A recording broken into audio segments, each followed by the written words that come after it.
Mimi naitwa Korumbale Babas, mwandishi msomi kutokea jijini Arusha. Zimepita siku 8, leo tunazungumza ni siku ya 9, huku ndugu walikuwa wakimtafuta bila kulala usiku na mchana kuanzia siku ya tarehe 3 ya mwezi wa 5 mwaka 2026 na siku ya tarehe 12 ndipo alipopewa taarifa ndugu yao wameonekana katika kituo cha afya cha Murieti. Siku ya 8 ambayo ni jana, siku ya tarehe 12, ndugu wakati wanaendelea kufuatilia ndugu yao alipo, kwa sababu walishatoa taarifa polisi, wakapigiwa simu kwamba ndugu yenu ameonekana mwili wake katika nyumba ya kuhifadhia maiti katika kituo cha afya cha Murieti. Wakaenda katika hospitali hiyo kwa ajili ya kwenda kuhakiki mwili huo, je, ni wa ndugu yao kweli? Na baada ya kufika hapo wakafahamishwa kwamba ni wa ndugu yao. Rudi polisi kwa ajili ya taratibu zingine za kipolisi, ambapo walipewa taarifa na ripoti kwamba ndugu yao huyo alikutwa kwenye nyumba moja ambayo inadaiwa kwamba alikuwa akifanya kazi ya uganga. Maana baada ya kufika tu wakaulizwa kwamba mnamfuatilia yule ndugu yenu mganga ambaye amefariki, wakasema hapana, ndugu yetu huyo sio mganga. Sasa kisa kinaanzia katika mtaa ambao amekutwa, ambao ni wa Njiro Ndogo. Huko inaelezwa kwamba marehemu alikutwa ndani ya chumba ambacho chumba hicho kilikuwa kimekodishwa kwa mwenye nyumba au kimepangishwa kwa mwenye nyumba, na aliyepangisha chumba hicho ni mganga wa kienyeji.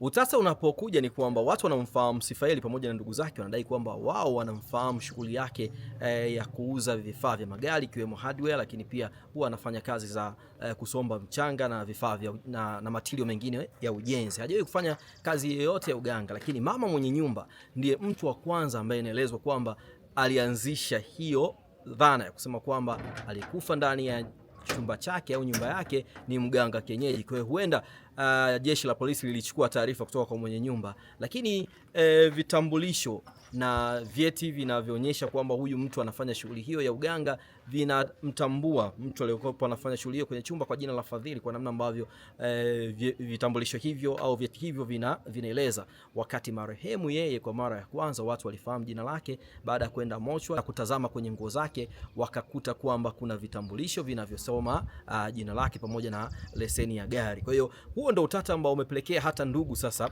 watoke na kukanusha kwamba ndugu yao hakuwahi kufanya shughuli ya uganga na hakuwa mganga.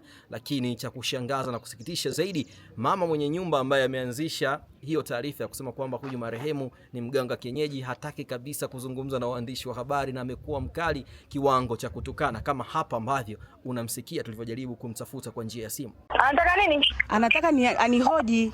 Maana mimi nimekaa Akuoji kwa nini? Wewe mwenye nyumba? Kuhusu hii shughuli iliyotokea hapa eti. Anakuoje kama nani? Si kama mwambie kama ni mwanaume anasema mwambie anasema majengo ya serikali. Mbona yupo kafika. Kwa upande wa mwenyekiti wa mtaa ambaye pia naye alifahamishwa na wao mwenye nyumba, taarifa za awali kwamba huyu mtu ni mganga bado imeleta sintofahamu, kwa sababu sasa aaminike yupi, kwa sababu yeye wanachukua taarifa za yule ambaye alimpangisha, ambaye ni mama mwenye nyumba, ambaye anasisitiza kwamba marehemu alikuwa ni mganga kienyeji, lakini kuhalisia inadaiwa kwamba sio hivyo. Na hapa anaeleza kwa namna ambavyo yeye kama kiongozi wa mtaa alipata taarifa hizo na kushirikiana na jeshi la polisi. Kwa majina naitwa Joseph Emmanuel, mwenyekiti wa mtaa wa Murieti, kata Sokoni 1. Mnamo siku ya Jumapili tarehe 10 nilipigiwa simu nikiwa nyumbani na mwananchi mmoja.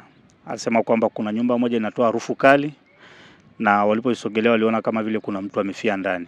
Nikawaomba wasiguse mlango, wasiufungue. Baada ya muda nikafika eneo lile, nikadhibitisha kwamba ni kweli kuna mtu na kuna harufu kali inatoka huko ndani. Baadaye nikalitaarifu jeshi la polisi. Baada ya muda wakafika eneo lile, tukaanza kufungua mlango tukishirikiana. Tulipofungua mlango tulikuta mwili, mtu mmoja amelala ndani, amelala chale, kifua wazi, lakini amejiwekea kitenge kifuani. Basi tukaanza kusogeza ule mwili nje. Hakufunga, ni kwamba tu amejiwekea hapo kifuani kitenge. Na mwili wake ulikuwa tayari umesharibika sana. Chini amevaa tu suruali, lakini kwenye suruali alikuwa amening'iniza ufunguo wa gari, ambao ufunguo ule polisi waliutoa akaweka kwenye nguo zake pale. Lakini kwenye ile nyumba pia chumba ni kidogo sana, na ameweka mapazia rangi moja, kwa maana mapazia mekundu, na kulikuwa na vitu vya kiganga alikuwa amevishikilia, na ulionekana kama mkono mmoja umeungua. Sasa hatukujua kwamba ameunguzwa na nini au ndivyo alivyokuwa, lakini anaonekana kama vile kuna kitu kimemuunguza. Kwa utaratibu tukampeleka mochwari na tukiwa na polisi, baadaye tukarudi kuendelea na shughuli zetu za kawaida. Pale anaishi nani? Kwa taarifa nilizozipokea kwa majirani na balozi wa pale, walisema kwamba pale walikuwa wanaishi wenye nyumba, lakini baada ya muda walikuja wakahama. Walipohama akabaki kijana wa mama yule mwenye nyumba. Wiki hiyo hiyo ambayo ndio tukio lilitokea, wakaja ndugu wa yule kijana wakamchukua yule kijana kwa sababu alikuwa anasema kwamba alikuwa na shida, anaumwa kama vile amechanganyikiwa, kwa wakamchukua kwenda kukaa naye maeneo mengine. Kwa hiyo baadaye akabaki yule bwana ambaye alikuwa ni mpangaji, anaishi kwenye nyumba yake peke yake. Kwa hiyo hakukuwa na mtu mwingine anaishi pale baada ya yule kijana kuondoka pale. Hapa tulipo ni upande wa ndugu sasa. Wao wanaweka record sawa, wanatoa hiyo habari ya kusema kwamba ndugu yao alikuwa mganga, na wanataka hoja ya msingi ikae mezani ya kutambua chanzo cha kifo cha ndugu yao, kwa namna ambavyo wao wamemkuta ndugu yao hapo. Wanaeleza kwamba wana mashaka na hilo swala la uganga, hawajui limeingiaje, na wanaliomba jeshi la polisi lifanye uchunguzi, na wote wanaelezea kwamba ndugu yao ni mganga, wawe sehemu ya watu wa kwanza kabisa kufanyiwa uchunguzi, huenda wakaleta majibu ambayo yataondoa mashaka hayo. Na wanaeleza hapa taratibu za mazishi zikoje. Pale ni kwa mganga sawa. Ipo hivi, kama ni kwa mganga, kwa nini picha na leseni inayesoma pale, kwa nini haimsomi ndugu yangu ambao leo tunaambiwa ni mganga? Maana kilio nilicho nacho mimi kuambiwa ndugu yangu ni mganga, kwa sababu leseni inasoma mtu mwingine tofauti kabisa. Na ni kwa nini maaskari walivyochukua zile leseni na kitambulisho kwa eneo la tukio? Shaka langu kwa polisi, kwa nini maaskari walichukua leseni, kadi ya benki, kutambua picha mpaka tunapata taarifa? Kwa nini wao wasiangalie kuanisha leseni hiyo na picha zile na kuanisha na kitambulisho kilichoko ukutani cha mganga? Kwa nini moja kwa moja tunapata leo kwenye vyombo vya habari kwamba ndugu yangu ni mganga?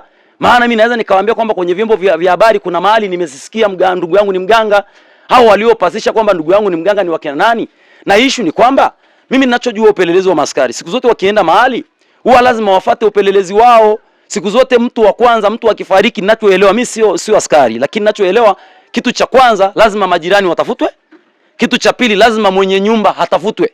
Sasa ombi langu mimi au mashaka yangu, je, mwenye nyumba ametafutwa ili akanushe kwamba huyu ndiye alimpangishia nyumba kwamba ndio mganga? Kwa nini wao moja kwa moja nimepata taarifa kwamba ni mganga? Na nani huyu aliyesema ndugu yangu ni mganga? Maana nimesikia kwenye vyombo vya habari. Nasikia wengine wananiambia sio ni mwenyekiti wa kule. Siwezi kuelewa, lakini natamani na mimi nisikie kilipo, kwa sababu kama ni mwenyekiti wa kule amesema, amekosea. Kwa sababu kitambulisho kinachosoma ni mtu mwingine na kitambulisho cha ndugu yangu sio huyo ambaye amefariki. Kwa moja kwa moja, kwa kifupi niseme ndugu yangu wamemsingizia kwamba ni mganga. Ila mazingira ya askari wamesema tumemkuta kwa mganga. Ila na sisi tulipoenda pale tumekuta vielelezo kwamba vielelezo viko kabisa kwamba ndugu yangu alikuwa pale, kwa sababu tumekuta viatu. Kama nilivyokueleza, huu ni mwanzo wa kufuatilia taarifa hii. Tutakuwepo hapa kujiuzana pia na sehemu zingine juu ya hichi ambacho kimetokea na taratibu za mazishi zitakavyokuwa zinaendelea, na kama kuna taarifa mpya pia tutawajuza, huku jeshi la polisi likiwa bado halijatoa taarifa yoyote mpaka sasa hivi kuhusiana na tukio hili.